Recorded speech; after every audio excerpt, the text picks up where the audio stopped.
अस्सलाम वालेकुम व्यूअर्स, मैं हूं बाजी परवीन हेल्थ और ब्यूटी टिप्स की तमाम वीडियोस को देखने के लिए हमारे यूट्यूब चैनल को सब्सक्राइब करें और बेल बटन आइकन को प्रेस कीजिए।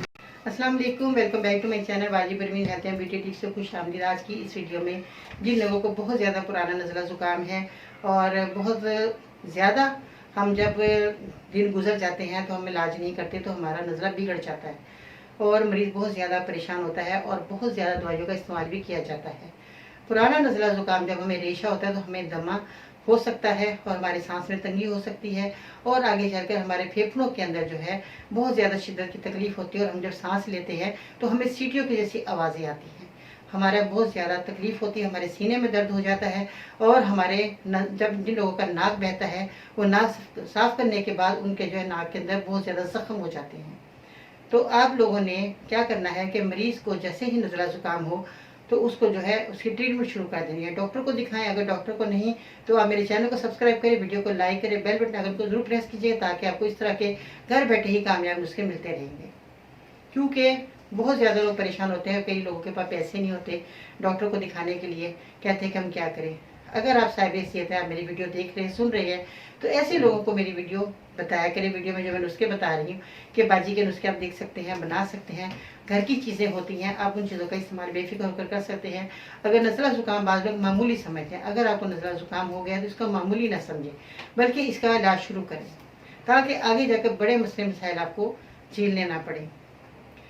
अब आपको नज़ला ज़ुकाम हो गया है तो आपने पहले तो गर्मी का नज़ला ज़ुकाम है तो आपने फ़ौरन जो है ठंड के अंदर नहीं आना, क्योंकि बाद लोग धूप के अंदर काम करते हैं तो उनको भी नज़ला ज़ुकाम हो जाता है। ये क्यों होता है? जिन लोगों की कुव्वत मुदाफ़ा कमज़ोर होती है उन लोगों को सर्दी गर्मी अचानक जैसे थोड़ी सी ठंडी हवा लगी सर्दी के अंदर तो उनको छींकें आना शुरू हो जाती हैं।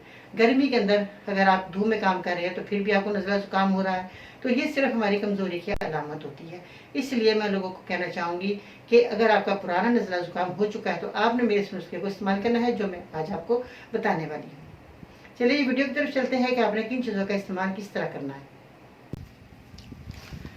पुराने से पुराना नज़ले ज़ुकाम का इलाज आज मैं आपको बताऊंगी। इसमें दो चीज़ों का आपने इस्तेमाल करना है, ज़्यादा चीज़ें नहीं मैं आपको बताने वाली। जिन लोगों को बहुत ज़्यादा परेशानी है उसमें आपने गुड़ का इस्तेमाल करना है। गुड़ आपके पास देसी होना बहुत ज़रूरी है। ये गुड़ आप ले सकते हैं, अगर आपके पास पुराना गुड़ है तो वो भी आप यूज़ कर सकते हैं। बाद लोग काला समझ कर फेंक देते हैं, मगर ऐसा नहीं करना चाहिए। काला गुड़ बल्कि सबसे अच्छा होता है, बेस्ट होता है, वो आप इस्तेमाल में ला सकते हैं। पुराना नज़ला ज़ुकाम है, आपको ख़त्म नहीं हो रहा, आप ये मेरा नुस्खा इस तरह इस्तेमाल करेंगे जिस तरह आज मैं बताने वाली हूँ। मेरी वीडियो के अंत तक देखना सुनना ताकि आपकी परेशानी ख़त्म हो जाए। इसके बाद ये आपने लेनी है अदरक। अदरक की सूखी हुई सौंठ, बाज़ लोग जो है इसको सूंड भी कहते हैं, तो ये आपने सौंठ का इस्तेमाल करना है। तो ये आपने लेनी है अदरक की सूखी हुई सौंठ के आपने हम वज़न दोनों चीज़ें लेनी है, अदरक और आपने गुड़ दोनों चीज़ें हम वज़न लेकर इसका पाउडर बनाएं अच्छे तरीके से। जब ये पाउडर बना लें तो इसको मिक्स करके रख लें और आपने आधा आधा चम्मच मरीज़ को सोते वक्त खिलाना है, यानी कि आधा चम्मच सुबह नाश्ते के बाद और रात को सोते वक्त मरीज़ को आप देंगे। ऊपर से पानी वगैरह ठंडी चीज़ें कोई चीज़ इस्तेमाल नहीं करवानी। पुराने से पुराना नज़ला ज़ुकाम आपका ठीक होगा। अगर आपका गला बंद हो चुका है तो वो भी आपका खुल जाएगा। ये कामयाब नुस्खा इस तरह आप इस्तेमाल करेंगे जिस तरह आज मैंने बताया। आज की खूबसूरत बात, माँ बाप की जितनी ज़रूरत हमें बचपन में होती है इतनी ही ज़रूरत इनको बुढ़ापे में हमारी होती है। तो उनकी इज़्ज़त करें, कदर करें और दुआ में याद रखिएगा। आज के लिए इतना, इंशाअल्लाह ताला ज़िंदगी रही तो फिर मिलते हैं नई वीडियो में। तब तक के लिए अल्लाह निगहबान।